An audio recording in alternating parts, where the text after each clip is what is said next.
An exhausted hotel employee struggles to support her daughter and keep her job. A mysterious millionaire watches her. Secrets are uncovered, betrayals emerge, and an unexpected twist puts everything at risk. When the whole truth is revealed, the woman's life changes forever. Before diving into this emotional story, don't forget to subscribe to the channel for more astonishing tales. The clock showed 11:45 p.m. when Mary Davis adjusted her name badge on her perfectly ironed uniform for the 10th time. Her eyes, framed by deep shadows, struggled to stay open as she observed the nearly empty lobby of the luxurious Ocean Star Hotel. The soft lights reflected on the marble floor, creating a welcoming atmosphere that contrasted with the whirlwind of worries in her mind. Mary took a deep breath, feeling the weight of another night of work. At 32, she was a woman of simple beauty, with brown hair always tied in a discreet bun, and honey-colored eyes that, despite their tiredness, still held a gleam of determination. Her light, tan skin bore subtle marks of sleepless nights and constant stress. While organizing some papers at the reception desk, her thoughts flew to the small apartment in the suburbs, where her 7-year-old daughter, Sophie, slept under the care of a neighbor. The image of the girl with her rebellious curls and gap-toothed smile brought an involuntary smile to Mary's lips. It was for Sophie that she faced double shifts, sleepless nights, and the constant pressure of being a single mother. The soft sound of the elevator announced the arrival of a guest to the lobby. Mary straightened her posture, forcing a professional smile. A tall man about 40 years old emerged from the elevator. He wore an impeccable suit that screamed money and power. His penetrating blue eyes seemed to evaluate everything around him with a mixture of curiosity and impatience. "Good evening, sir. How may I help you?" Mary asked, her controlled voice hiding her exhaustion. The man approached the counter, his expensive cologne invading the space. "I need some information about nearby restaurants that are open at this hour." Mary nodded, turning to the computer. As she searched, she felt the weight of the man's gaze upon her. He was Richard Miller, one of the hotel's most important guests, a businessman known for his fortune and influence. She knew she needed to be especially attentive. "There are 3 excellent options, Mr. Miller," she began to explain, but a sudden wave of dizziness made her pause. She blinked several times, trying to focus her vision. The accumulated fatigue of weeks was taking its toll. Richard frowned, noticing the hesitation. "Is everything all right?" "Yes, I'm sorry," Mary replied quickly, forcing herself to continue. She detailed the restaurant options, but her voice sounded distant even to her own ears. As she spoke, her eyes grew heavy. Her vision blurred. The words became jumbled. In a moment of horror, Mary realized she was losing the battle against sleep.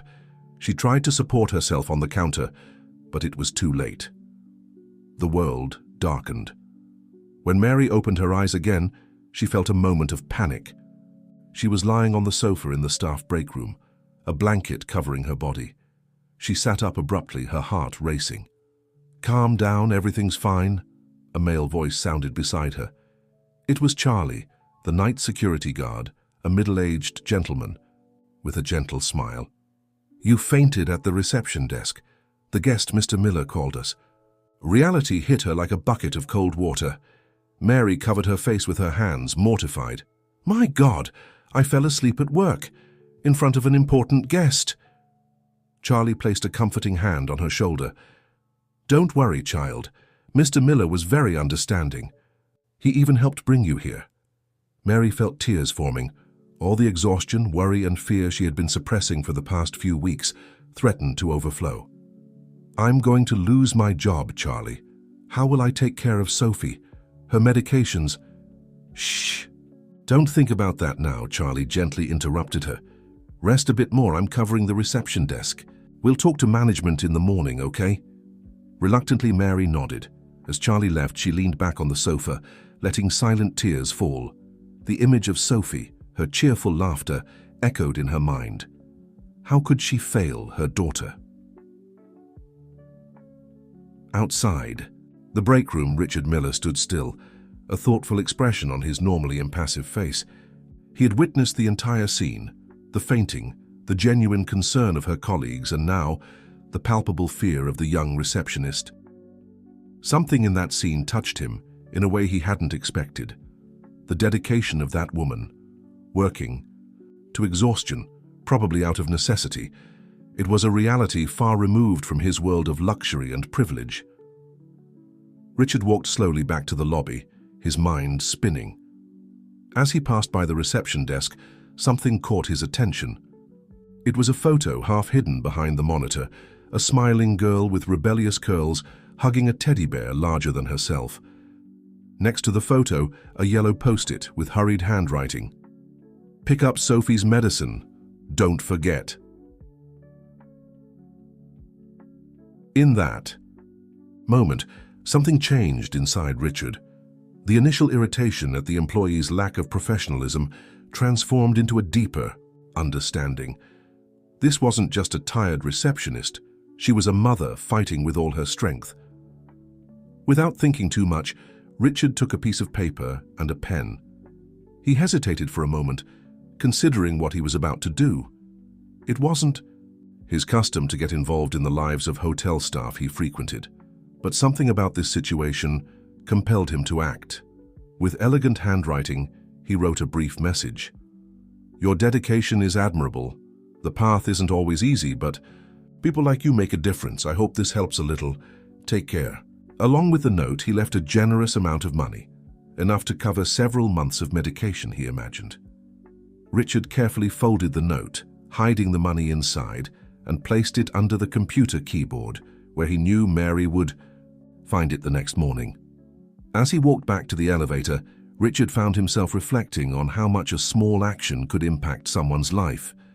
For years, he had focused only on numbers, profits, and expansions. Perhaps it was time to look more closely at the people behind those numbers. The elevator arrived with a soft ding. Before entering, Richard cast one last look at the room where Mary was resting. A strange feeling invaded him, a mixture of compassion and curiosity. Something told him that this wouldn't be the last time their paths crossed. The elevator doors closed, taking Richard back to his luxurious suite. But his thoughts remained with the exhausted receptionist and her unknown daughter. As he prepared to sleep in his Egyptian cotton sheets, Richard couldn't help but think about the irony of the situation. He, who had always prided himself on his business vision, was only now beginning to see the true value of the people around him. On the other side of the hotel, Mary finally fell asleep, unaware that her life was about to change drastically. Fate sometimes has peculiar ways of uniting people from completely different worlds, creating connections that defy all expectations. The night advanced, silent and full of unspoken promises. At the Ocean Star Hotel, two worlds had collided, and the waves of this encounter were just beginning to form. The sun had barely risen when Mary awoke with a start on the break room sofa. For a moment she was disoriented, until memories of the previous night flooded her mind. Panic settled in her chest as she hurriedly got up, straightening her rumpled uniform. "My God, what time is it?" she muttered to herself, checking her wristwatch, 5:45 a.m.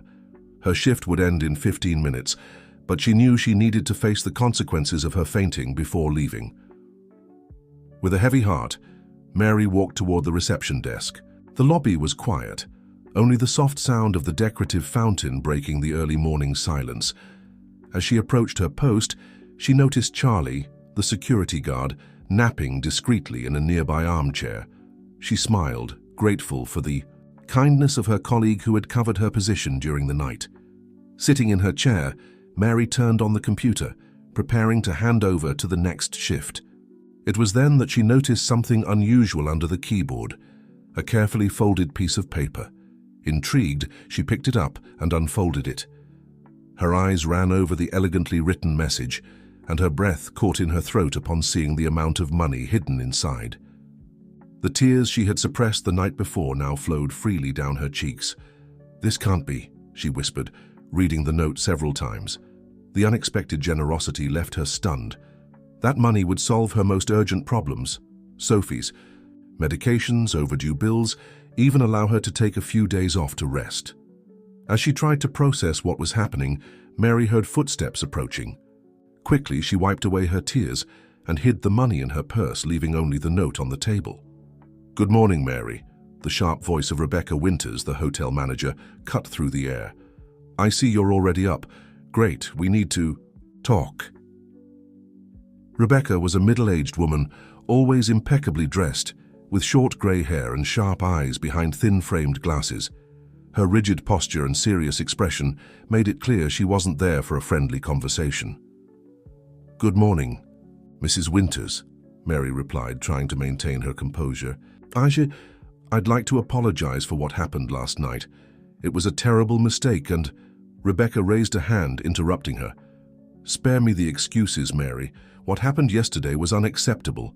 Falling asleep during your shift and in front of one of our most important guests. Do you have any idea of the risk you took? Of the image you conveyed of our hotel?" Mary lowered her eyes, feeling the weight of shame.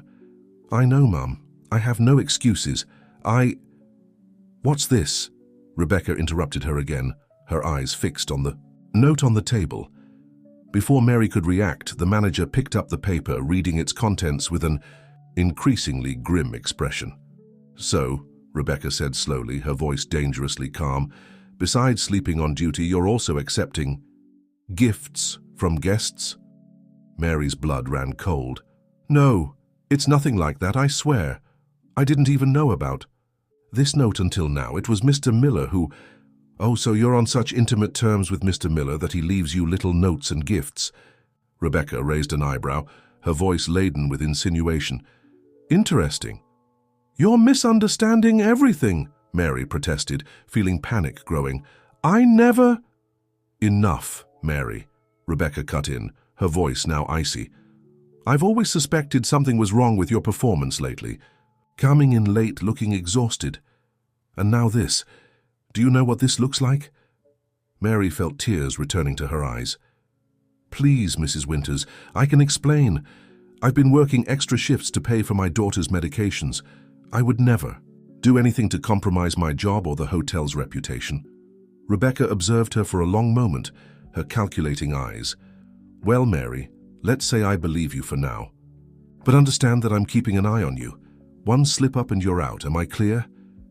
"Yes, ma'am," Mary responded in a whisper. "Good. Now go home and rest. I expect to see you tonight, punctually, for your next shift," Rebecca ordered, turning to leave. At the last moment, she stopped and looked over her shoulder. "Oh, and Mary, I suggest you keep your interactions with guests strictly professional from now on."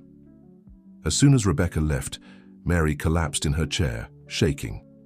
The initial joy over Mr. Miller's generous gesture had transformed into a nightmare.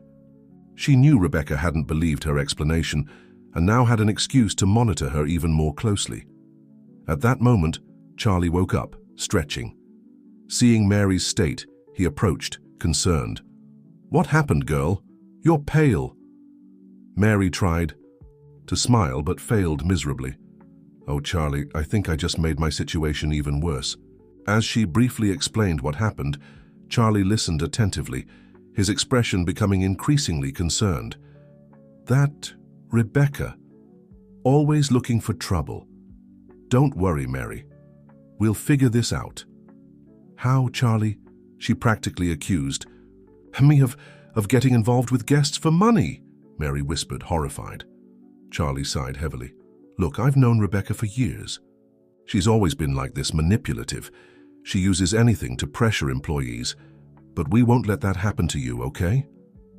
Mary nodded, grateful for the support, but still feeling the weight of the situation. "Thank you, Charlie. I can't lose this job. Sophie depends on me." "And you won't lose it," Charlie stated with conviction. "Now go home, rest a bit. Take care of that little princess. Let me keep an eye on things here." With a quick hug and a grateful smile, Mary grabbed her purse and left the hotel. The morning sun warmed her face, but couldn't dispel the cloud of worry that hung over her.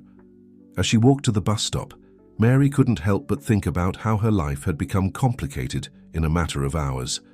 The kind gesture of a stranger, which should have been a blessing, now threatened her livelihood. In her purse pocket, the money Mr. Miller had left seemed to burn. Part of her wanted to return it, eliminate any suspicion, But the other part, the desperate mother who saw her daughter suffer, knew she couldn't give up that help. As the bus approached, Mary made a decision. She would use the money for Sophie's medications and to catch up on bills. After that, she would work even harder to prove her worth and integrity. She wouldn't allow Rebecca's insinuations to destroy everything she had fought for. With this resolution in mind, Mary boarded the bus, anxious to see her daughter, and for a few hours forget the problems that awaited her upon her return to the Ocean Star Hotel. What she didn't know was that, in his luxurious room on the top floor of the hotel, Richard Miller observed the street movement, his eyes following Mary's figure until she disappeared into the bus. His normally impassive face showed signs of concern and interest. "I hope it helped," he murmured to himself, moving away from the window. Something about that receptionist intrigued him, awakened feelings long dormant within him. And Richard. Miller was not a man to ignore his instincts, whether in business or personal life. As he prepared for another day of meetings and negotiations, he made a mental note to investigate more about Mary's situation. Something told him that his involvement in that woman's life was far from over. The day was just beginning at the Ocean Star Hotel, and with it, a web of events that would forever change the lives of Mary, Richard, and everyone around them began to weave, silently and inexorably. The sound of cheerful, childish laughter filled Mary's small apartment as soon as she opened the door. Sophie, with her messy curls and unicorn pajamas, came running down the hallway, throwing herself into her mother's arms. "Mommy, you're home!" exclaimed the girl, her face illuminated by a gap-toothed smile. Mary felt her heart melt, all worries momentarily forgotten as she hugged her daughter. "Hi, my love.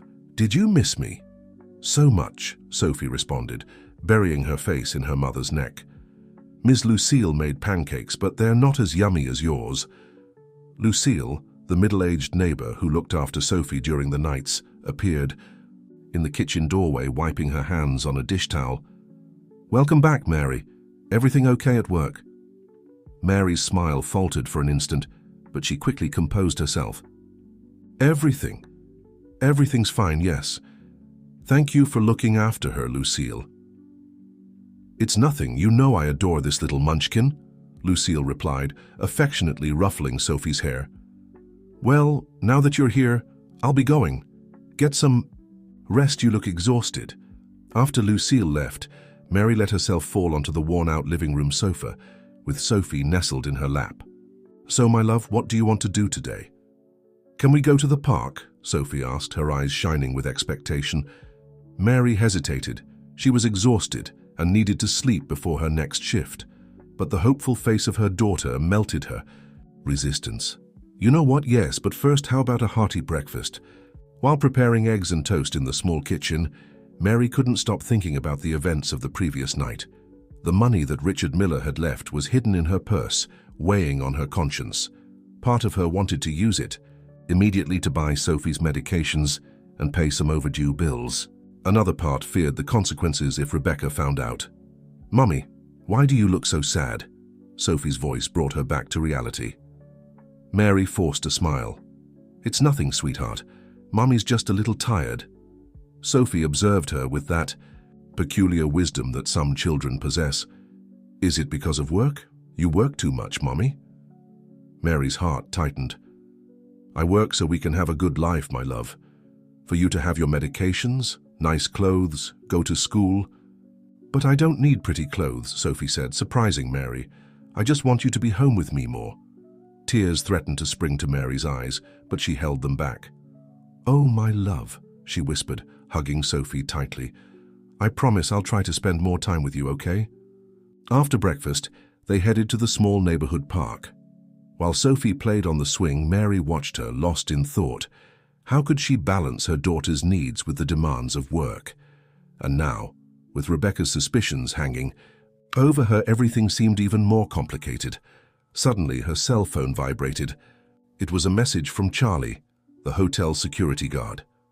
"Mary, we need to talk. Rebecca is acting strangely. I think she's planning something. Can we meet before your shift today?" Mary's stomach twisted with anxiety. What more could go wrong? All right. Charlie, I'll meet you an hour before my shift, she replied quickly. Looking at Sophie, so happy and carefree on the swing, Mary felt a wave of determination. No matter what Rebecca was plotting, she would fight tooth and nail to protect her job and her daughter's future. Hours later, after putting Sophie to bed and leaving her in Lucille's care again, Mary headed to the Ocean Star Hotel. The night. Sky was heavy, promising rain, reflecting her turbulent state of mind. She met Charlie in a discreet cafe 2 blocks from the hotel. The security guard's normally jovial face was tense and worried. "What's going on, Charlie?" Mary asked as soon as she sat down. Charlie looked around as if afraid of being heard. "Rebecca is digging through the hotel records, Mary.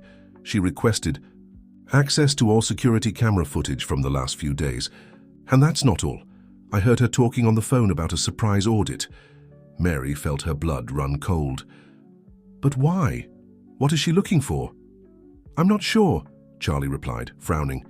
"But I think it has to do with you and that note from Mr. Miller. She seems determined to find something compromising." "But I didn't do anything wrong," Mary exclaimed, frustrated. "It was just an act of kindness from a guest. I didn't even know about the money until I found the note." Charlie placed a comforting hand on hers. "I know that, Mary. But Rebecca, well, she's always had her methods. And there are rumors that she's desperate to impress the hotel owners. A big ethical problem solved by her would look very good in the eyes of the board." Mary sank into her chair, feeling defeated. "What do I do, Charlie? I can't lose this job. Sophie depends on me." "For now, keep working normally. Don't give any reason for suspicion. I'll keep an eye out and try to find out more," Charlie reassured. "Her and Mary, maybe it's better for you to keep that money in a safe place away from the hotel, just as a precaution." Nodding, Mary thanked Charlie and headed to the hotel, her shift about to begin. The rain was finally falling, fine and steady, soaking the streets. As she entered the luxurious lobby of the Ocean Star Hotel, Mary felt the weight of glances upon her. Did everyone already know? Had Rebecca spread rumors? Taking a deep breath, she walked to the reception desk, determined not to let fear show through. Little did she know that, in the office on the top floor, Rebecca Winters smiled with satisfaction. At her computer, where security camera images showed Mary finding the note that morning. "I knew it," Rebecca muttered to herself. "Something's wrong here and I'm going to find out. No one is going to ruin the reputation of my hotel." Meanwhile, in his luxurious suite, Richard Miller watched the rain through the panoramic window. His thoughts inexplicably returned to the receptionist with tired eyes and a gentle smile. There was something about her, a silent strength that intrigued him deeply. Picking up his phone, he dialed a number. "Alex, I need you to do a discreet search for me, about an employee of the Ocean Star Hotel." The night advanced, and with it the wheels of destiny continued to turn. Mary, unknowingly, was at the center of an increasingly complex web of interests and intentions. Her struggle to keep her job and care for Sophie was about to become much more complicated than she could ever imagine. As she attended to guests with her usual professional smile, Mary couldn't shake the feeling that she was being watched. Every movement of hers seemed to be under scrutiny. The shadow of security cameras, previously ignored, now seemed threatening. The night promised to be long, and the days ahead a true test of her strength and determination. But Mary was willing to face any challenge. For Sophie, for their future, she would fight to the end. The rain continued outside, washing the streets, as if trying to clear the path for the events that were to come. At the Ocean Star Hotel, a different storm was forming, ready to forever change the lives of all involved. The days that followed were a tense mixture of apparent normality and growing anxiety for Mary. Each shift at the Ocean Star Hotel felt like walking through a minefield. Rebecca's looks, previously just severe, now carried a calculating gleam that made Mary inwardly shudder. On a particularly busy Thursday, Mary was alone at the reception desk, dealing with a constant flow of check-ins and guest requests. Her face maintained a professional smile, but inside she was exhausted. The sleepless nights, divided between extra shifts and worrying about Sophie, were taking their toll. It was at this moment that Richard Miller appeared in the lobby. Wearing an impeccable suit and carrying a leather briefcase, he seemed the embodiment of business success. His eyes, however, softened when they fell on Mary. "Good afternoon," he greeted, approaching the counter. "I hope you're feeling better since that night." Mary felt her face heat up, remembering the embarrassing incident. "Good afternoon, Mr. Miller. Yes, I'm much better, thank you. And thank you for your kindness. It was very generous of you." Richard nodded, a slight smile on his lips.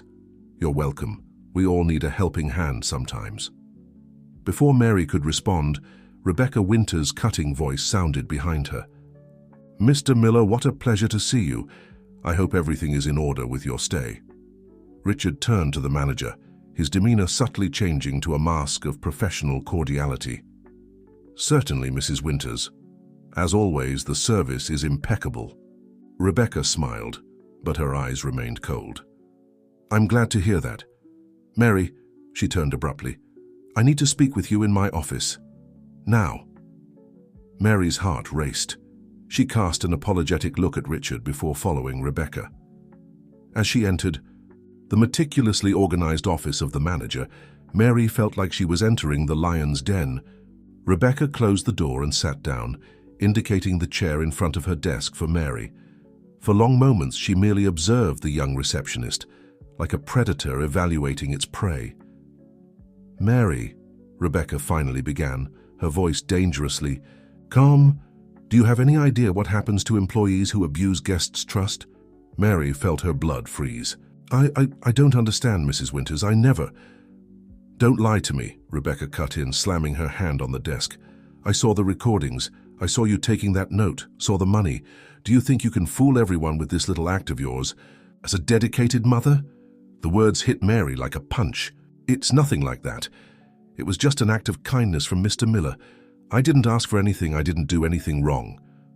Rebecca laughed, a cold sound without humor. "Oh, sure. And you expect me to believe that one of the richest men in the country simply decided to give money to a random receptionist? Please, Mary, don't take me for a fool."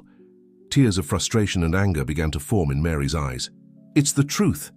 Ask Mr. Miller. He'll confirm everything." "Oh yes, I'll rush to bother our VIP guest with—" "Your lies," Rebecca replied sarcastically.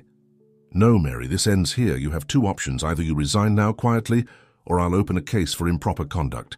And believe me, with the evidence I have, you'll never get a decent job in this city again." Mary's world seemed to crumble. Images of Sophie, of medical bills, of the small apartment they could barely maintain, all spun in her mind. "Please," she whispered, her voice choked. "I need this job. My daughter—" "Your personal life doesn't interest me," Rebecca cut in coldly.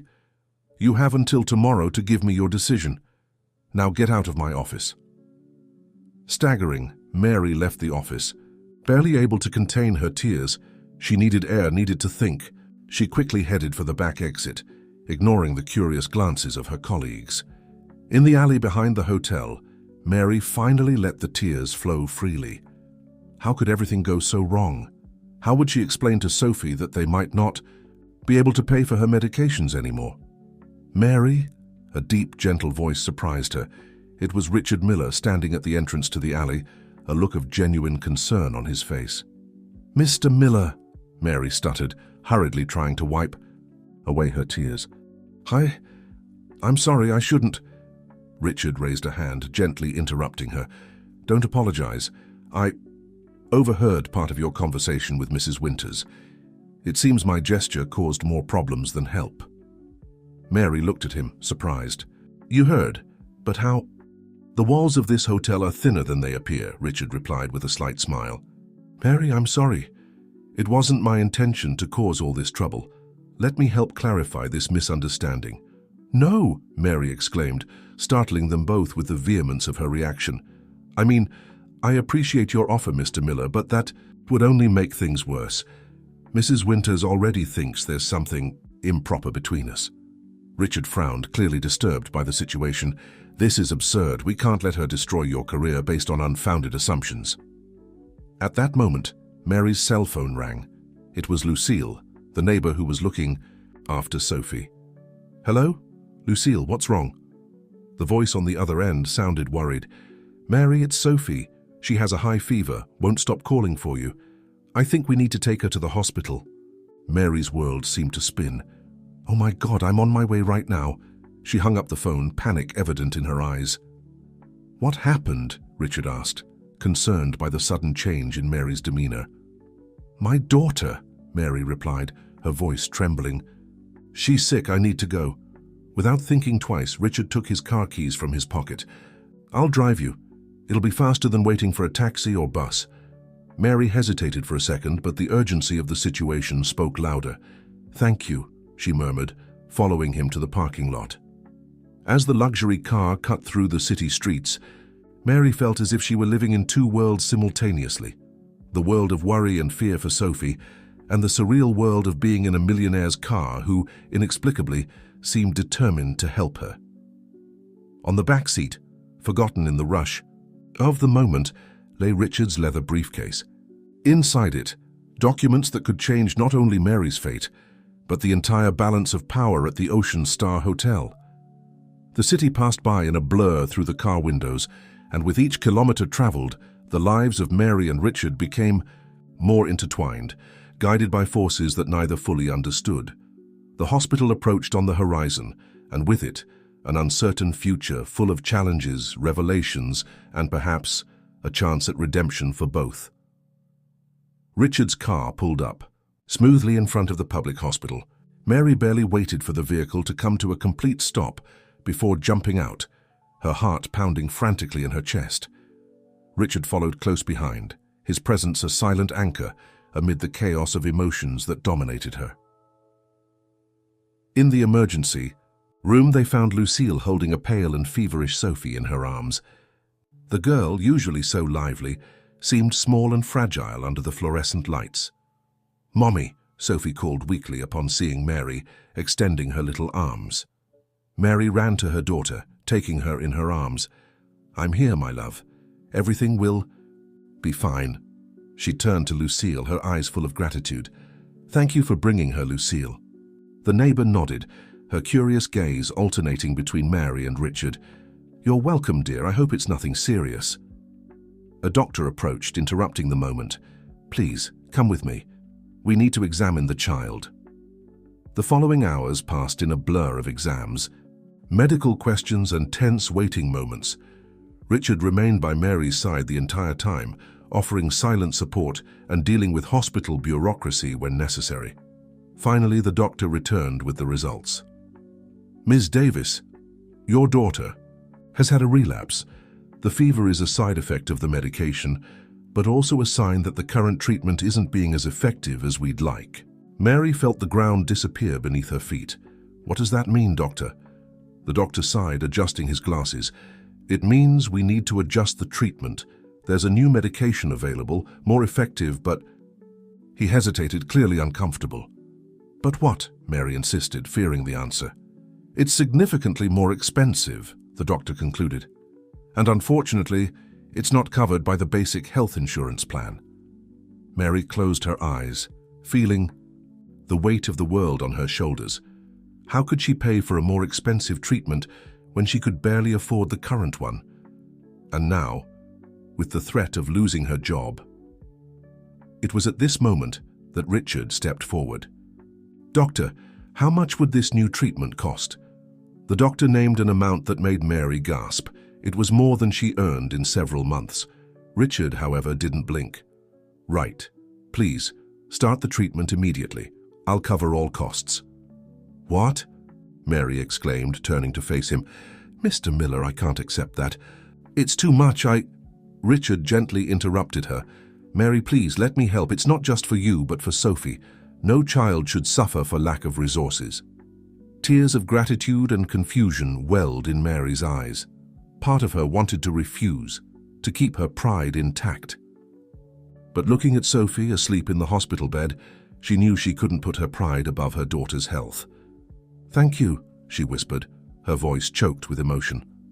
As the doctor left to arrange the new treatment, Mary and Richard remained. In a silence laden with unspoken meanings, it was Richard who finally broke the silence. "Mary, there's something I need to tell you," he began, his voice serious. "The reason I was at the hotel today, I'm not just a guest. I'm one of the main shareholders of the hotel chain. Mary stared at him, shocked. What? But why didn't you say anything before? Richard ran a hand through his hair, suddenly looking tired. I was doing a surprise inspection. I wanted to see how things really worked without the veneer that's usually applied to impress the owners. He paused, his eyes meeting Mary's. And what I saw, well, let's say I'm deeply disappointed with the current management. The implications of this revelation hit Mary like a wave. So when Mrs. Winters said she wanted to impress the owners, she had no idea I was already there, observing everything, Richard completed. Mary, what happened to you is unacceptable. The way Rebecca has been managing the hotel, treating the employees, this is going to change. At that moment, Mary's cell phone vibrated. It was a message from Charlie. Be careful. Rebecca is furious. She discovered you left with a guest. She's threatening to call the police for improper conduct. Where are you? Mary paled, showing the message to Richard. This can't be happening, she murmured, panic growing in her voice. Richard read the message, his expression hardening. Enough. This ends now. He took his own phone, dialing quickly. Alex, yes, it's me. I need you to come to Central Hospital immediately and bring those documents we discussed. Yes, all of them. Turning to Mary, Richard explained, Alex is my lawyer. He'll bring the necessary documents to resolve this situation once and for all. The following hours were a whirlwind of events. Alex arrived, bringing with him a folder full of documents. Richard and he spoke in low voices, occasionally consulting Mary about details of her experience at the hotel. Meanwhile, Sophie woke up feeling a bit better thanks to the new medication. Mary divided her attention between comforting her daughter and trying to understand what Richard and Alex were planning.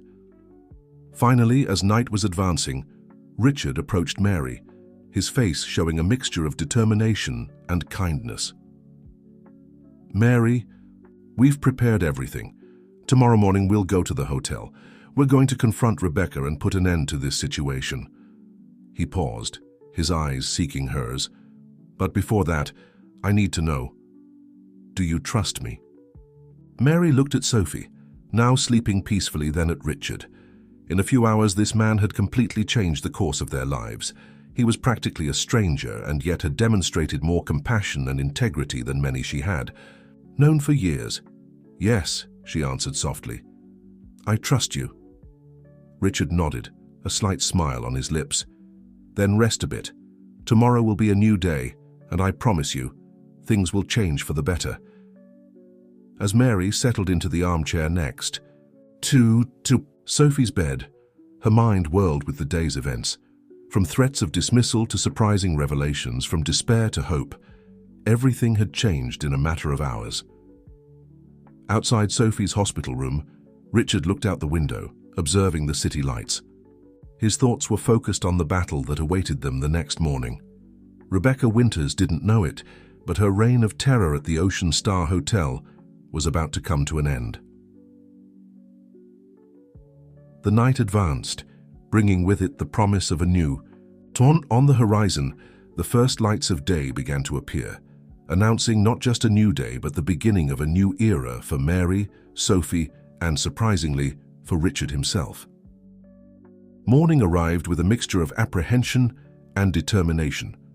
Mary, after a restless night in the hospital armchair, woke to Richard's gentle touch on her shoulder. Good morning, he said gently. How's Sophie? Mary stretched, looking at her daughter, who was still sleeping peacefully. The fever is down. It seems the new medication is working. Richard nodded, satisfied. Great. The doctor said she can be discharged this afternoon, but before that we have a matter to resolve. The reality of what awaited them at the hotel hit Mary like a bucket of cold water. I'm afraid, she admitted, her voice almost a whisper. Richard knelt beside her, his eyes meeting hers. I understand, but remember, you're not alone in this. I'm by your side, and we have all the evidence we need to expose the truth. Mary nodded, taking a deep breath to calm her nerves. After leaving detailed instructions with the nurse and giving Sophie a kiss on the forehead, she followed Richard to the parking lot. The journey to the Ocean Star Hotel was silent. each immersed in their own thoughts. When they finally arrived, Mary felt her heart race as she saw the imposing facade of the hotel. "Ready?" Richard asked, extending his hand to her. Mary hesitated for a moment before accepting the gesture. "Ready." Together, they entered the lobby. The usual morning bustle was replaced by a tense silence as soon as the employees noticed Mary's presence beside Richard Miller. Charlie, the security guard, cast a worried look at Mary, but she reassured him with a slight nod. Rebecca Winters emerged from her office, her face a mask of false cordiality that barely hid her fury at seeing Mary. "Mr. Miller, what a pleasant surprise," Rebecca began, completely ignoring Mary. "Can I help you with something?" Richard smiled, but it was a cold smile that didn't reach his eyes. "Actually, Mrs. Winters, yes you can. I'd like an immediate meeting with you and the hotel's administrative board." Rebecca blinked, visibly disconcerted. "The board? But they're not here, and—" "Oh, don't worry," Richard gently interrupted her. "They're already on their way. I personally summoned them this morning." The color drained from Rebecca's face. "You summoned them? But who are you to—" "Forgive me. I think I haven't properly introduced myself," Richard said, his voice now laden with authority. "Richard Miller, majority shareholder of the Stellar Hospitality Group. I've been conducting a surprise inspection for the past few days." The shock was palpable in the air. Employees passing by stopped to observe the scene, mouths agape. Rebecca looked as if she had been struck by lightning. "Now," Richard continued, "I suggest we head to the conference room. We have much to discuss." In the following minutes, the hotel's conference room filled up. Board members arrived hurriedly, casting curious glances at Mary, who felt out of place amid so many executives in suits. When everyone was seated, Richard took the floor. "Ladies and gentlemen, I've called this meeting to discuss serious management problems I've observed at this hotel." He then began to detail his findings: the abusive treatment of employees, the veiled threats, the culture of fear established by Rebecca. With each revelation, board members exchanged concerned looks. Rebecca, who had remained silent until then, finally exploded. "This is absurd. Everything I did was for the good of the hotel. And as for her," she pointed accusingly at Mary, "she is clearly manipulating you, Mr. Miller, accepting money from guests, going out with them." "Enough!" Richard's voice thundered. In the room. "Mrs. Winters, I have concrete evidence of your actions. Recordings, employee testimonials, altered records. Your management is not only unethical, but borders on illegal." He then turned to Mary. "Ms. Davis, please tell everyone about your experience here." With a voice trembling at first, but gaining strength with each word, Mary reported everything: the unpaid overtime, Rebecca's threats, the unfounded accusation about the money Richard had left as a gesture of kindness. The silence that followed was heavy. Rebecca, for the first time, seemed to have been left speechless. One of the board members, a grey-haired gentleman, cleared his throat.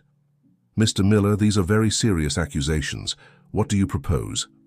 Richard didn't hesitate. "The immediate dismissal of Rebecca Winters and a complete restructuring of the management of this hotel. Additionally," he paused, looking at Mary, "I would like to propose that Ms. Davis temporarily assume the position of assistant manager." The room exploded in murmurs. Mary looked at Richard, shocked. "Me? But—" "You know this hotel better than anyone," Richard explained. "You have the trust of the employees, and more importantly, you have integrity. That's exactly what we need to rebuild the reputation of the Ocean Star." Rebecca, who until then had seemed stunned, stood up abruptly. "This is an outrage. You can't do this to me. I built this hotel. "You almost destroyed it," Richard interrupted coldly. "Your management based on fear and manipulation ends today. Security, please escort Mrs. Winters out of the building." As Rebecca was led away, loudly protesting, the board voted unanimously in favor of Richard's proposal. In a matter of minutes, Mary's life had completely changed. When the meeting ended and the executives began to disperse, Mary remained seated, trying to process everything that had happened. Richard approached, a genuine smile on his face. "Congratulations, Mrs. Assistant Manager." Mary looked at him, tears of relief and gratitude shining in her eyes. "I don't even know how to thank you. All this seems like a dream." "You don't need to thank me," Richard replied softly. "You deserve this opportunity. Now, how about we go pick up Sophie from the hospital? I'm sure she'll be proud of her mom." As they left the conference room, the hotel employees had gathered in the lobby. The news had spread quickly. When they saw Mary, a spontaneous round of applause erupted. Charlie approached, a broad smile on his kind face. "I told you everything. Would be all right, didn't I? Congratulations, boss." Mary laughed, hugging her friend. For the first time in a long time, she felt that the future was full of possibilities. Beside her, Richard observed the scene with a mixture of satisfaction and something more, something he wasn't yet ready to name. He knew that his decision to help Mary had been more than just business. There was something about her, a strength, a goodness that attracted him in a way he hadn't experienced in years. As they walked together to the parking lot, ready to pick up Sophie, Richard realized that this wasn't just Mary's redemption story. It was the beginning of something new for him too, a chance to rediscover what really mattered in life. The sun shone brightly on the Ocean Star Hotel, as if announcing the beginning of a new era. For Mary, for Richard, for all the employees, it was a new beginning. And although the path ahead was still uncertain, one thing was clear: they would face the challenges together, with hope and determination. The days following the confrontation at the Ocean Star Hotel were a whirlwind of emotions and changes for Mary. The transition from receptionist to assistant manager brought with it a series of challenges that she faced with determination and a touch of apprehension. On a sunny morning, about 2 weeks after her promotion, Mary found herself in her new office, the same one that had previously belonged to Rebecca. She still felt out of place in that spacious and elegant space, so different from the reception desk where she had spent so many years. While reviewing some reports, a soft knock on the door made her look up. It was Charlie, his warm smile lighting up the room. "Good morning, boss," he joked, entering the room. "How are you adapting to the rarefied air of the executive heights?" Mary laughed, feeling some of the tension leave her shoulders. "I still feel like I'm wearing someone else's shoes, to be honest, but I'm learning." Charlie nodded understandingly. "You're doing very well, Mary. The employees are happier, the atmosphere is lighter. It's as if the entire hotel is breathing again." Charlie's words warmed Mary's heart. She had worked hard to implement positive changes, prioritizing employee well-being and service quality. Still, insecurity sometimes haunted her. "Thank you, Charlie. That means a lot to me," she replied, genuinely touched. "How are things in security?" They talked for a few minutes about the hotel's operations, and Mary once again found herself grateful for Charlie's friendship and support. When he left, she returned her attention to the reports, determined to understand every aspect of the hotel's operation. Hours passed, and Mary was so absorbed in her work that she almost didn't notice the arrival of noon. A familiar knock on the door made her smile, even before seeing who it was. "Special delivery for the assistant manager," Richard's amused voice sounded. Mary looked up, her smile widening at the sight of Richard standing at the door, holding 2 bags of food. "Mr. Miller, to what do I owe the honor?" she joked, although her heart had slightly accelerated. Richard entered, placing the bags on the desk. "I thought you could use a lunch break. And please, how many times do I have to ask you to call me Richard?" Mary blushed slightly. In the past few weeks, Richard had become a constant presence at the hotel, supervising the changes and offering guidance. But more than that, he had become a friend, someone she trusted and for whom she felt a growing affection. "Sorry, it's a habit," she replied, helping him unpack lunch. "Richard." They began to eat, falling into an easy conversation about recent events at the hotel. Mary was surprised at how comfortable she felt in Richard's presence, as if she had known him for years, not weeks. "And how's Sophie?" Richard asked, his voice softening at the mention of the girl. Mary's face lit up. "She's much better. The new treatment is working wonders. She even asked when she could visit Mommy's hotel again." Richard smiled, his eyes shining in a way that made Mary's heart skip a beat. How about bringing her this weekend? We could organize a little tour for her. She'd love that, Mary replied, feeling a wave of gratitude. Richard, I don't know how to thank you for everything you've done for us. Richard placed his hand on hers, the touch sending a shiver down her spine. You don't need to thank me, Mary. Seeing you and Sophie happy, seeing this hotel thrive, that's reward enough. Their gazes met, and for a moment the world seemed to stop.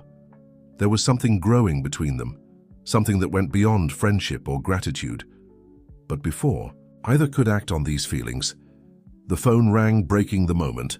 Mary answered, her face becoming serious as she listened. When she hung up, she turned to Richard with concern in her eyes. That was from reception. Rebecca is downstairs demanding to speak with management. She's quite agitated. Richard immediately stood up. Let's go together. You don't have to face this alone. Going down to the lobby, they found a chaotic scene. Rebecca Winters, with disheveled hair and bloodshot eyes, was yelling at the receptionists, demanding to be heard. Rebecca, Mary's firm voice cut through the air. Please come with me, we can talk in private. Rebecca turned, her eyes narrowing when she saw Mary. You, she spat the word. You stole my hotel, my life. No one stole anything from you, Rebecca, Richard intervened, his voice calm but authoritative. Your own actions brought you to this situation. The next few minutes were tense. Rebecca alternated between angry accusations and desperate pleas to get her job back. Mary, with Richard's silent support, remained firm, offering help for Rebecca to seek professional help, but making it clear there was no possibility of returning to the hotel. When Rebecca was finally escorted out, Mary felt her legs weaken. Richard supported her, gently guiding her to a sofa in the lobby. You were amazing, he murmured, sitting beside her. Mary shook her head, unexpected tears springing to her eyes. I feel terrible. I know she did wrong things, but seeing her like that. Richard nodded understandingly. Your compassion is one of the things I admire most about you, Mary. But remember, you are not responsible for Rebecca's choices. They remained there for a few moments, Richard offering silent comfort as Mary processed her emotions. When she finally calmed down, she looked at Richard with a new gleam of determination in her eyes. Thank you for being here, she said softly. I don't know if I could have faced this alone. Richard smiled, his gaze full of an emotion he no longer tried to hide. I will always be here for you, Mary. Always. In that moment, surrounded by the bustle of the hotel returning to normal, Mary and Richard shared a look that said more than words could express. It was a silent promise, an acknowledgement of the special bond that had formed between them. As they returned to work, Mary felt a new wave of confidence. Challenges would continue to come, but she was no longer alone. With Richard by her side, with the support of her team and Sophie's love, she was ready to face anything the future might bring. The Ocean Star Hotel, once a place of fear and oppression, now pulsed with a new energy. It was a reflection of Mary's transformation, a promise of better days to come. And as the afternoon sun bathed the lobby with its golden light, it was as if the universe itself smiled upon this new chapter that was beginning to unfold. The following months brought a busy but rewarding routine for Mary. The Ocean Star Hotel flourished under her management, with guest and employee satisfaction reaching record levels. However, balancing her new career with maternal responsibilities wasn't always easy. On a sunny Saturday afternoon, Mary was at home helping Sophie with her homework when her phone rang. It was Richard. Hello, Mary. His voice sounded warm through the device. I hope I'm not interrupting anything. Mary smiled, feeling that now familiar warmth in her chest that his voice always provoked. Don't worry.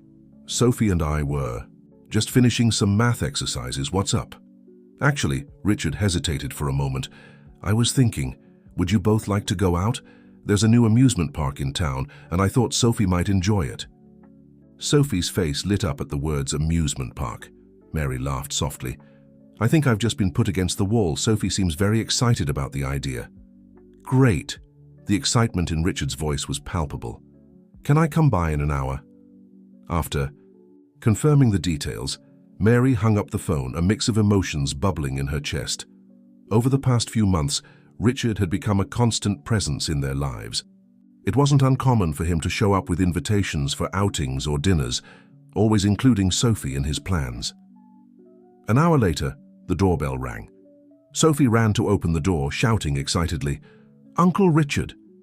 Richard entered, smiling.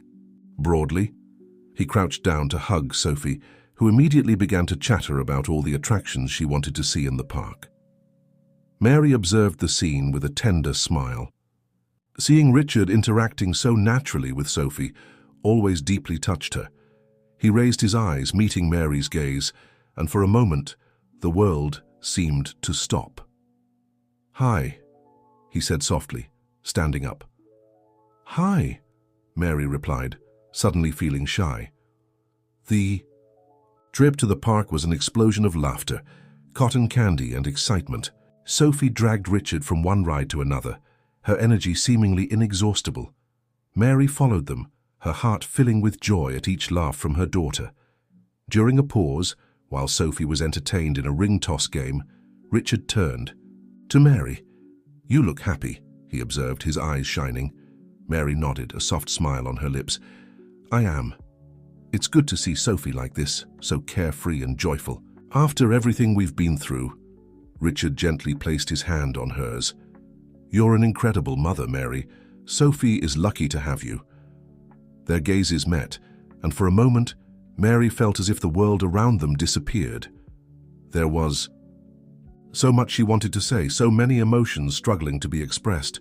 "Richard, she began, but was interrupted by Sophie's excited shout. "Mommy, Uncle Richard, look, I won a teddy bear." The moment passed, but the electricity between them remained. Throughout the afternoon, Mary caught Richard looking at her several times, his gaze full of an emotion she dared not name, but that made her heart race. When night fell and they finally left the park, Sophie was sleeping peacefully in Richard's arms. On the way back home, the car was quiet, filled only with the soft breathing of the sleeping girl. Arriving at Mary's apartment, Richard gently carried Sophie inside, placing her in her bed. Mary watched him tucking the girl in, adjusting her covers with a care that melted her heart. Back in the living room, they found themselves alone, the silence laden with unspoken words. "Thank you for today," Mary finally said. Sophie loved it. I loved it. Richard took a step toward her, his eyes intense. "Mary, there's something I need to tell you." Mary's heart raced. "What is it?" Richard took a deep breath, as if gathering courage. "These past few months, getting to know you and Sophie, have been the happiest of my life in a long time. I think I'm falling in love with you." Mary felt as if the air had been sucked from her lungs. All the emotions she had suppressed, all the feelings she had tried to ignore came to the surface at once. "Richard, she hesitated, tears forming in her eyes. "I have feelings for you too, but I'm afraid. Sophie, the job, our lives are so different." Richard came closer, taking her hands in his. "I know it's complicated. I know there's a lot at stake, but Mary, what I feel for you, for Sophie, it's real, and if you're willing, I'd like to try, step by step, no rush." Mary looked into his eyes, seeing sincerity, affection, and something more. Hope. Slowly, she nodded. "Okay," she whispered. "Let's try." The smile that illuminated Richard's face was radiant. Gently, he leaned in, his lips meeting hers in a soft kiss full of promise. When they parted, both were smiling, a little breathless and with racing hearts. "Good night, Mary," Richard said softly, heading for the door. "Good night, Richard," she replied, her smile lighting up the entire apartment. As she closed the door, Mary leaned against it, her heart overflowing with emotions. From Sophie's room, she heard a soft, "Mommy?" Entering the room, she found Sophie sitting up in bed, rubbing her eyes sleepily. "Hey, princess. Everything okay?" Sophie smiled, still, half asleep. "Is Uncle Richard gone already?" "Yes, love, he had to go." "Home?" Sophie paused as if considering something important. Then, with the innocence and wisdom that only a child can have, she said, "Mommy, do you like Uncle Richard? Like... Mary felt her cheeks flush. Why do you think that, sweetheart? Because you smile differently when he's around, and he looks at you like in princess movies. Mary laughed softly, hugging her daughter. You're very smart, you know. Yes, I like Uncle Richard very much. Sophie yawned, nestling in her mother's arms. Good, I like him too, he makes us happy. With those simple words, Sophie fell asleep again, leaving Mary lost in thought. Yes, Richard made them happy. And maybe, just maybe, this was the beginning of something truly special. Lying down beside her daughter, Mary closed her eyes, a soft smile on her lips. The future, which once seemed so uncertain, now shone with possibilities. And for the first time in a long time, Mary allowed herself to dream of a happily ever after that included not just her and Sophie, but also the man who had entered their lives in such an unexpected and transformative way. The weeks that followed the kiss in Mary's apartment were like a dream. Richard and she carefully navigated the first steps of their relationship, always mindful of Sophie's presence and the complexities of their professional lives. On a sunny Sunday morning, the three decided to have a picnic in the park. Sophie ran ahead chasing butterflies, while Mary and Richard walked side by side, their hands occasionally touching, sending shivers through both their bodies. You know, Richard began, his gaze fixed on Sophie, I never thought I'd feel this way. Again, so complete, Mary smiled, gently squeezing his hand. I know what you mean. After Sophie's father left, I thought it would be just the two of us against the world.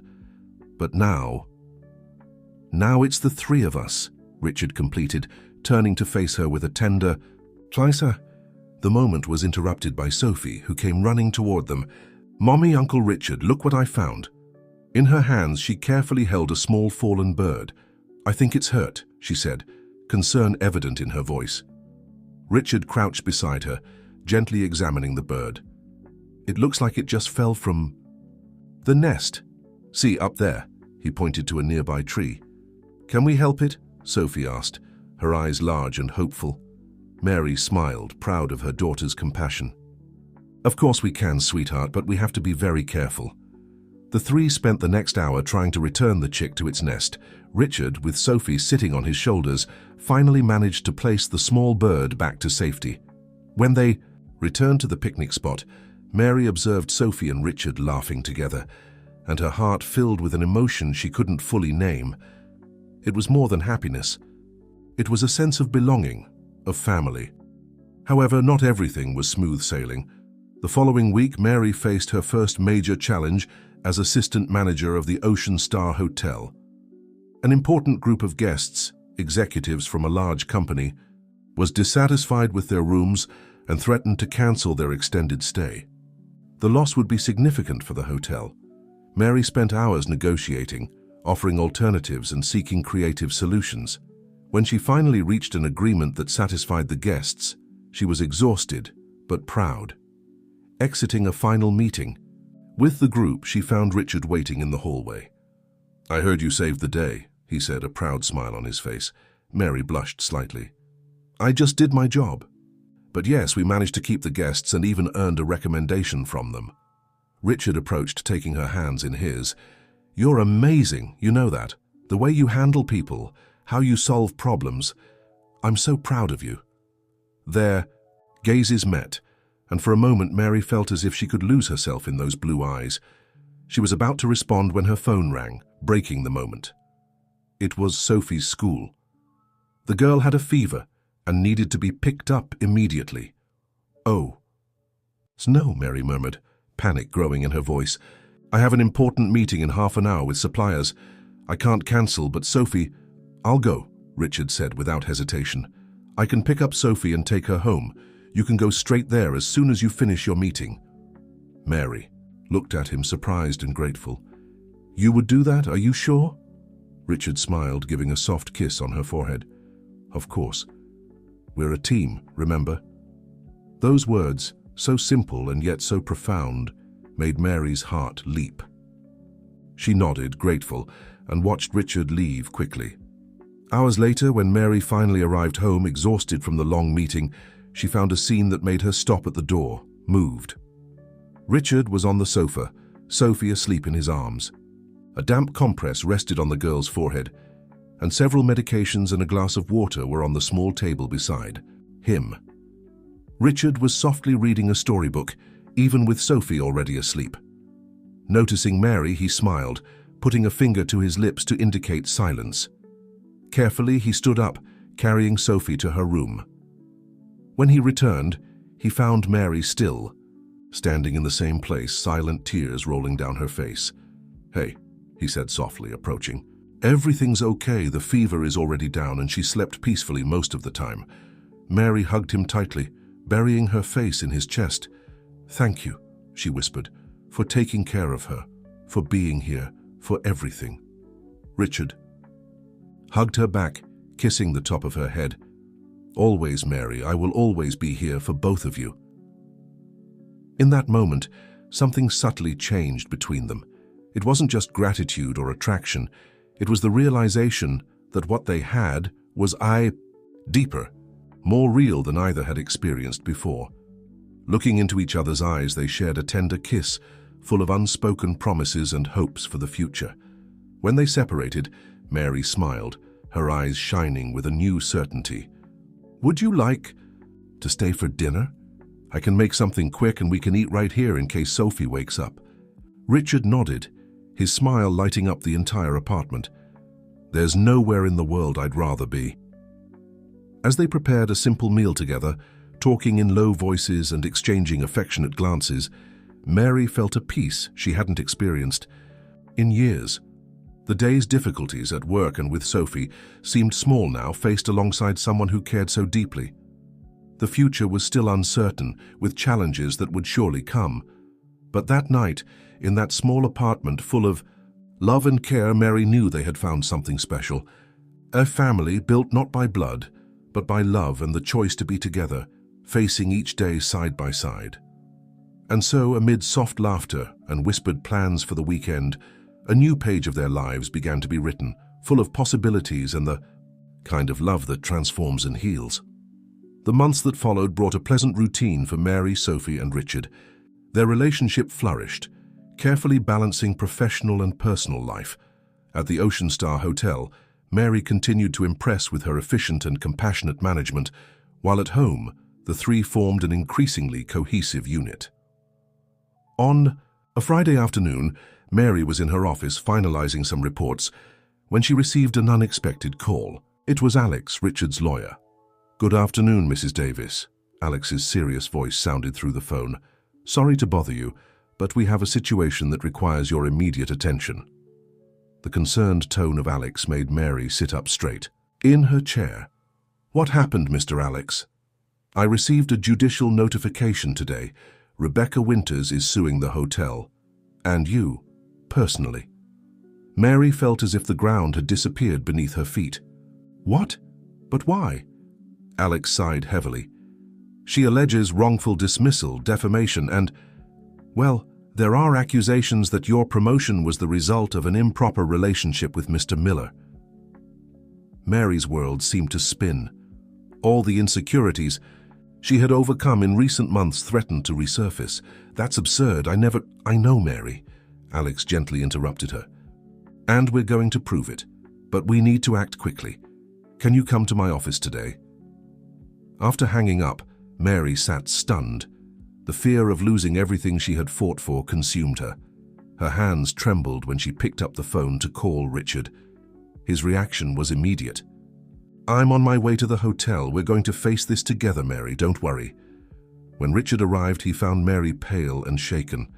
He hugged her tightly, feeling her tremble in his arms. "Hey, look at me," he said softly, lifting her chin. "We're going to get through this. You did nothing wrong." Mary nodded, trying to compose herself. "But what if people believe her? What if I lose my job, my reputation?" Richard held her hands firmly. "That's not going to happen. We have the truth on our side, and we're going to fight with everything we've got." In Alex's office, they discussed strategies for hours. The lawyer was confident they could refute the accusations, but warned that the process would be draining. "The biggest challenge will be public perception," Alex explained. "Rebecca may not have concrete evidence, but rumors can be harmful." In the days that followed, news of the lawsuit leaked to the local press. Suddenly, Mary found herself at the center of a media storm. Reporters approached her on the street. Sensationalist headlines speculated about her relationship with Richard, and on social media, divided opinions simmered. The impact on her personal life was immediate. Some parents from Sophie's school began to treat her coldly, and even at the hotel, Mary could feel curious glances and whispers when she passed by.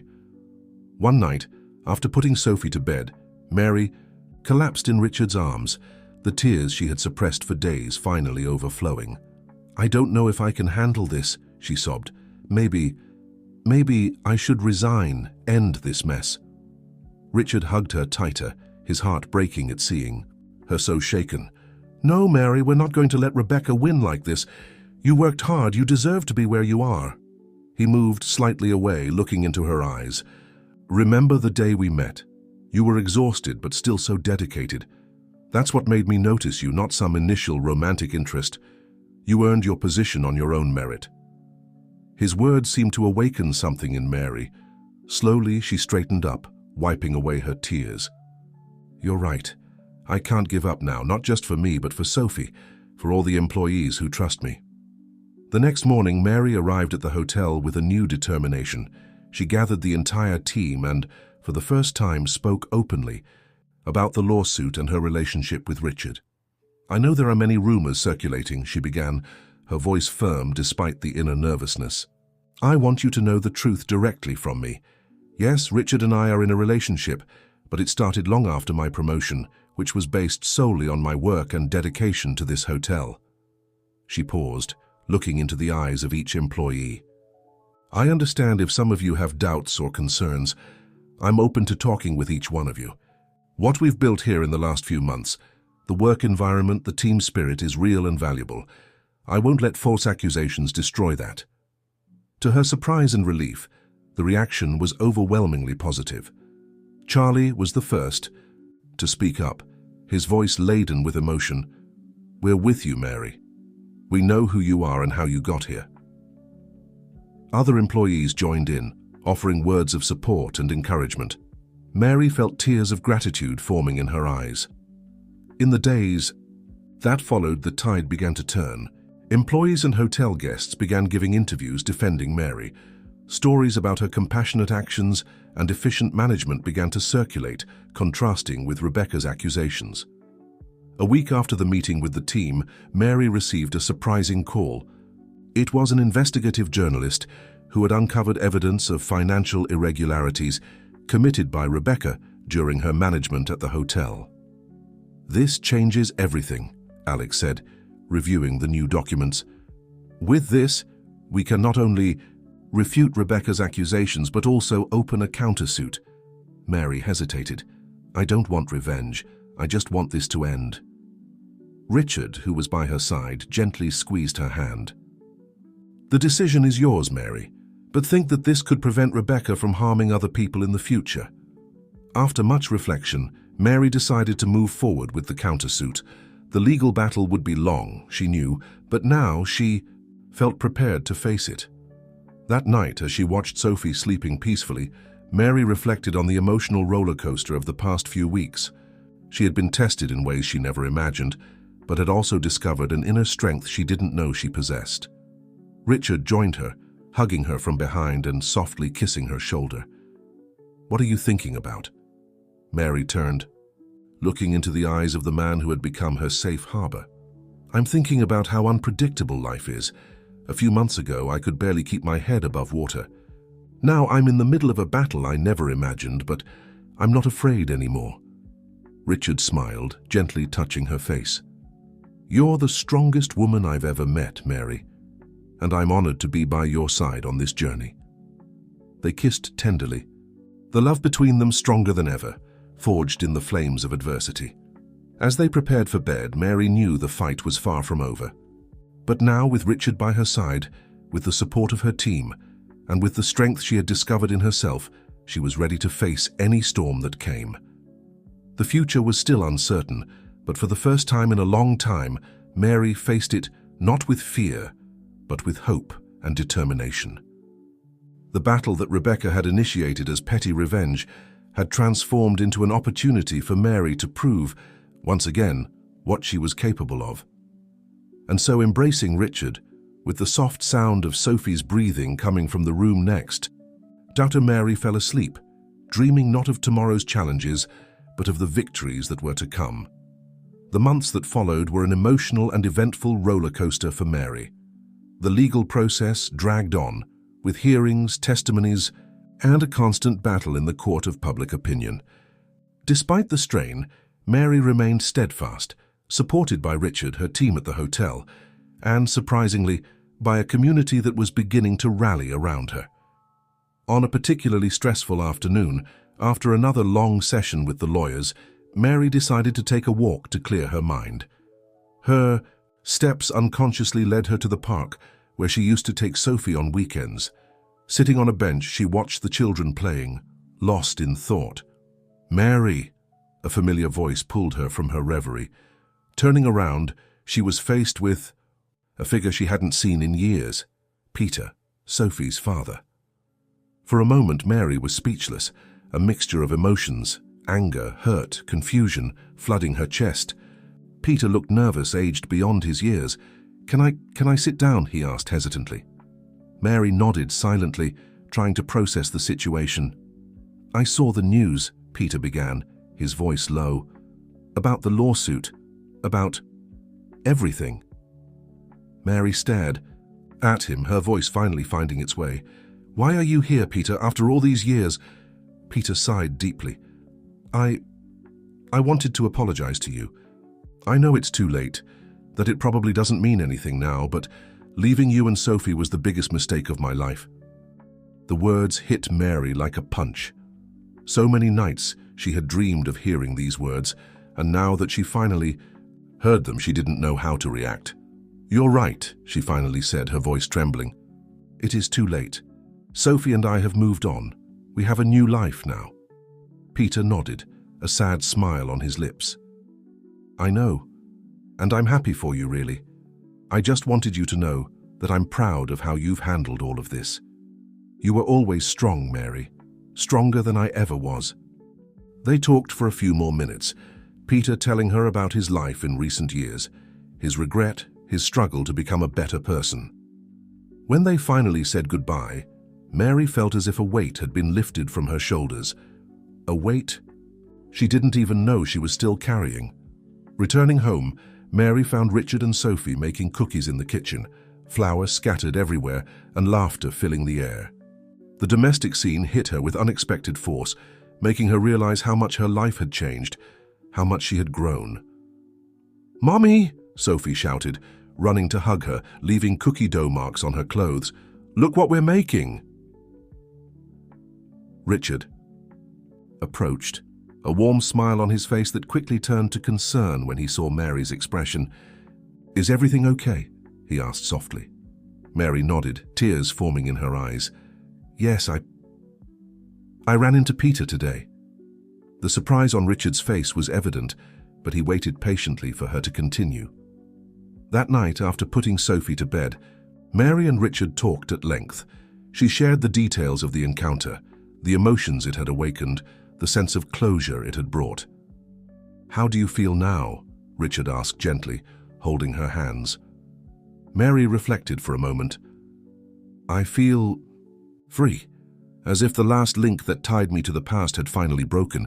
And now," she looked deeply into Richard's eyes, "now I'm ready for our future completely." The kiss they shared was full of renewed promise and love. In the weeks that followed, a new energy seemed to envelop Mary. In court, she faced Rebecca's accusations with a calm and confidence that impressed even the most skeptical judges. At the hotel, her leadership inspired the team to reach new levels of excellence. It was during one of these busy weeks that Mary received an unexpected call from Alex. "Mary," the lawyer's voice sounded excited, "we have a turn in the case. Rebecca wants to make a deal."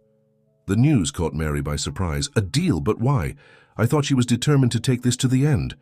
Alex explained that the evidence they had gathered, combined with the growing public opinion in Mary's favor, had finally convinced Rebecca that her position was untenable. After intense discussions with Richard and the legal team, Mary agreed to meet with Rebecca to discuss the terms of the agreement.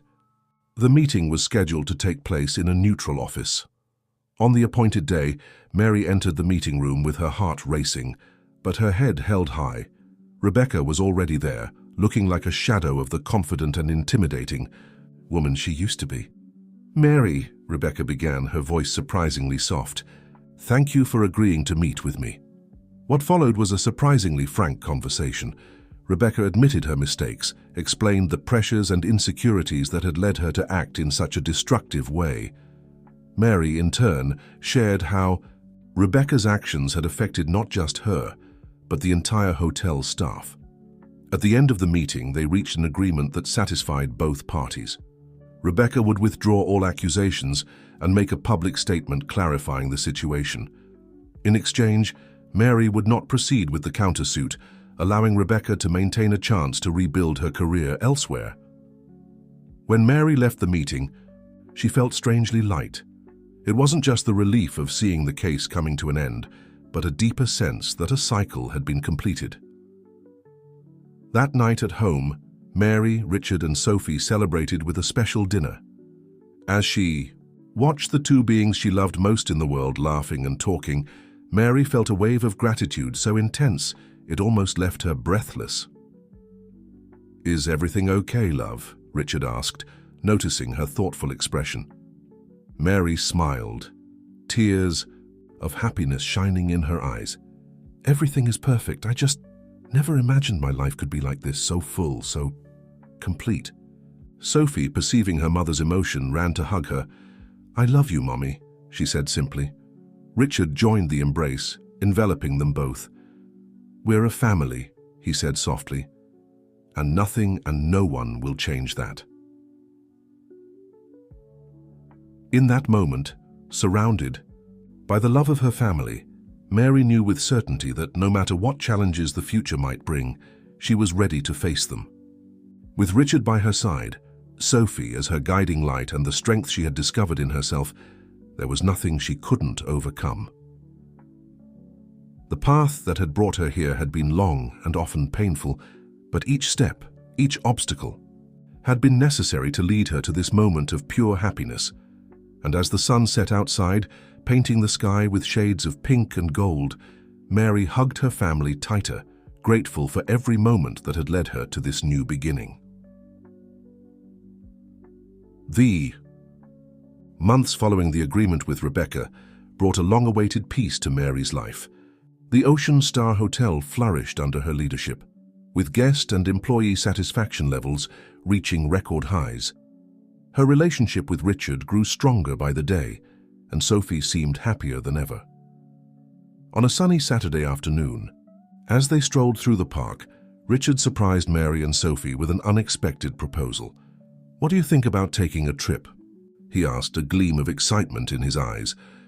Sophie immediately became animated. "Yes, where are we going?" Richard smiled, exchanging a complicit look with Mary. "Well, I was thinking of something a little different. How about a trip across America? We could visit some of the chain's hotels in different states." Mary looked at him surprised. "But what about work and Sophie's school?" "I've already thought about that," Richard explained. "We can turn this into a kind of inspection tour. You could share your management experiences with the other units.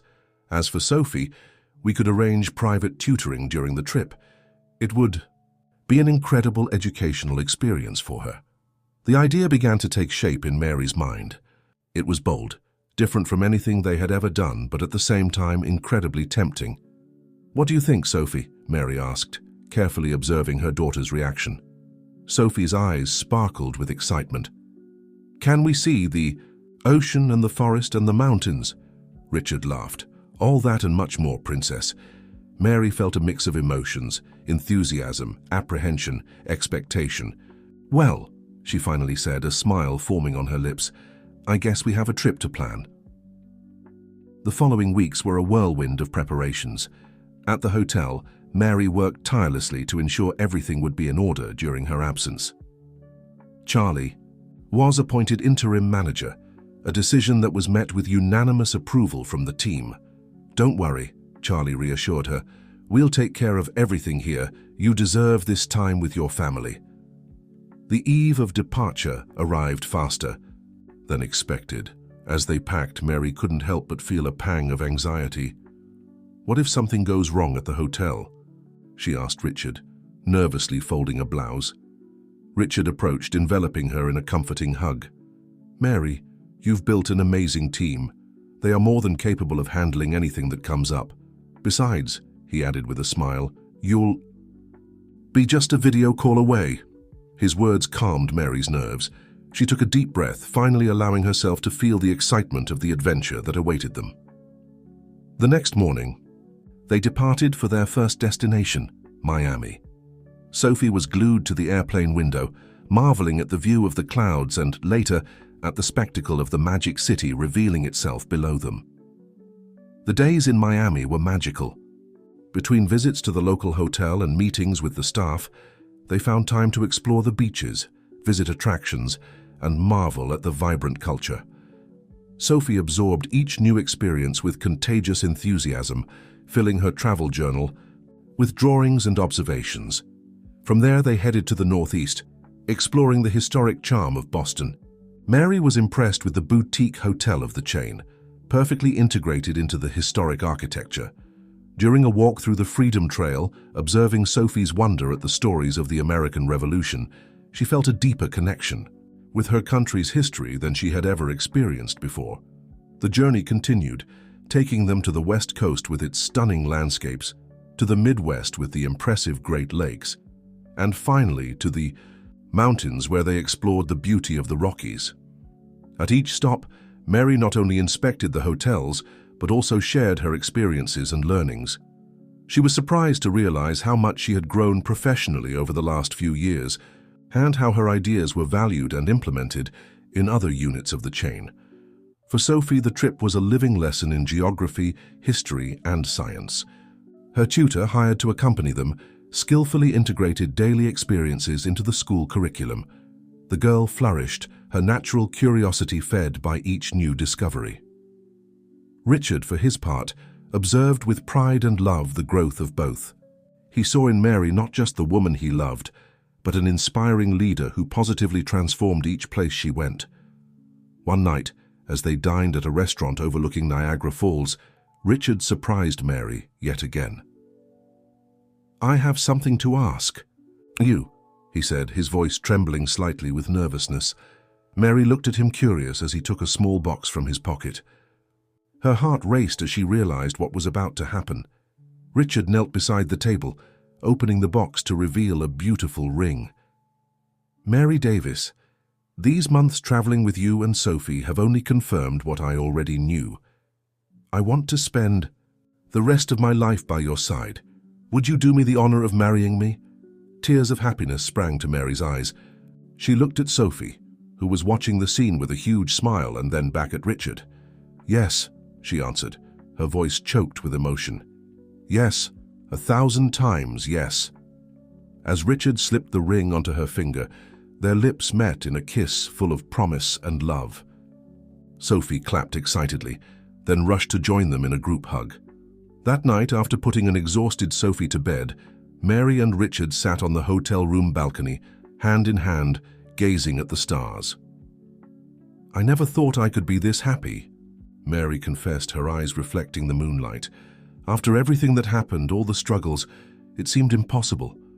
Richard brought her hand to his lips, kissing it gently. "You deserve all the happiness in the world, Mary, you and Sophie, and I promise to spend the rest of my life trying to give you that." Mary leaned her head on his shoulder, a deep contentment settling in her heart. The journey they had embarked on, not just the physical trip across the country, but the journey of their lives together, had brought them to this perfect moment. Tomorrow, they would continue their adventure, visiting more cities, exploring more wonders. But tonight, under the vast starry sky, they celebrated the greatest adventure of all, the journey of love that had brought them together and would lead them into a shared future filled with promise and joy. The wedding preparations began as soon as they returned from their trip. Mary, who who had once thought she would never have a fairy tale wedding, found herself swept up in a whirlwind of dresses, flowers, and venue hunting. Sophie threw herself into the role of junior wedding planner with gusto, her creative ideas bringing smiles to everyone involved. One evening, as Mary sat at the kitchen table surrounded by wedding magazines and sample invitations, Richard approached with 2 glasses of wine. "Taking a break?" he asked, placing the glass in front of her. Mary sighed, leaning back in her chair. "I never imagined wedding planning could be so exhausting," she admitted with a small laugh. "But Sophie is having so much fun, I can't help but get caught up in her enthusiasm." Richard sat beside her, taking her hand. "You know, we could always elope," he suggested with a mischievous twinkle in his eye. "Just the 3 of us, somewhere beautiful and quiet." Mary considered it for a moment, tempted by the simplicity of the idea. "Sophie would never forgive us," she finally said, laughing. "She's been practicing her flower girl walk for weeks." Richard joined in her laughter, then grew more serious. "As long as I get to marry you, the details don't matter to me. Big wedding, small wedding, courthouse ceremony, I just want to make you my wife." The sincerity in his voice touched Mary deeply. She leaned forward, kissing him softly. "I feel the same way. But I think we both deserve a day to celebrate with everyone we care about. After everything we've been through, it feels right to share our happiness." The months leading up to the wedding were not without challenges. The hotel chain was expanding, with Richard spending more time traveling to scout new locations.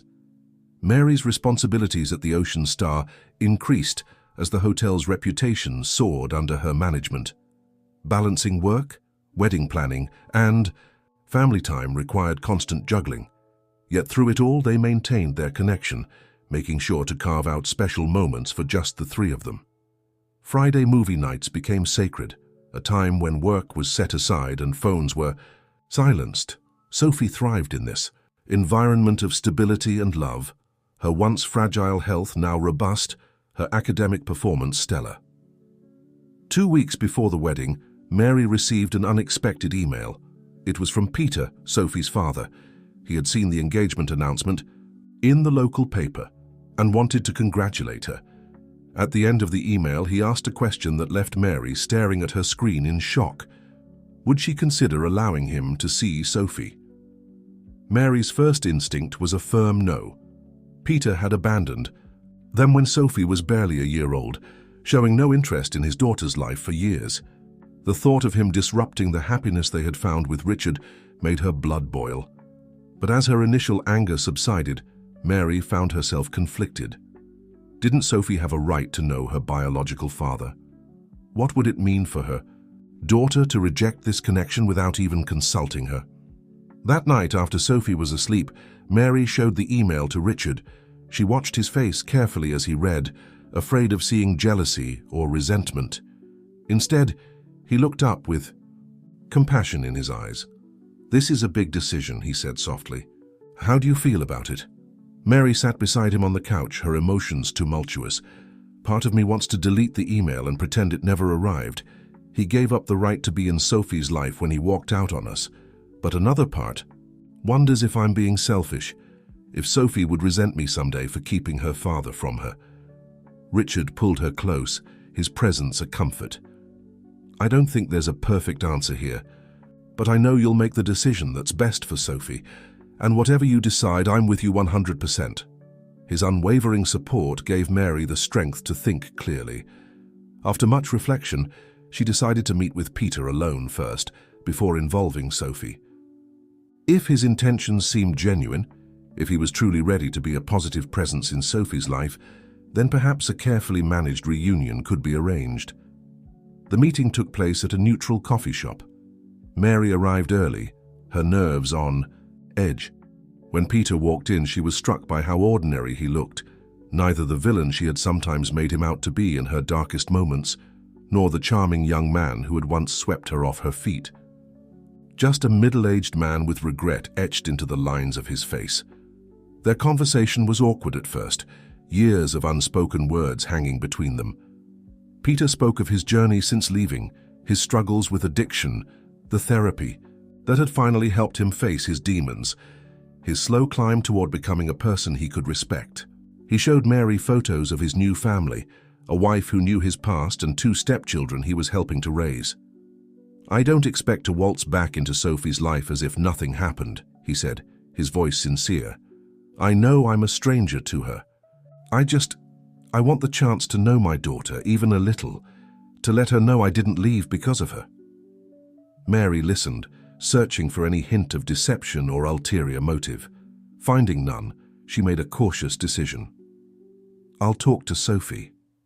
If she's open to meeting you, we can arrange something small, supervised. But Peter," her voice grew firm, "this has to be on her terms. If at any point she's uncomfortable or doesn't want to continue, that's it."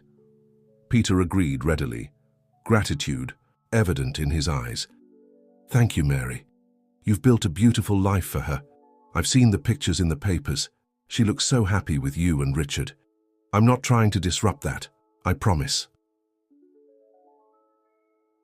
2 days later, Mary sat Sophie down for a gentle conversation about Peter.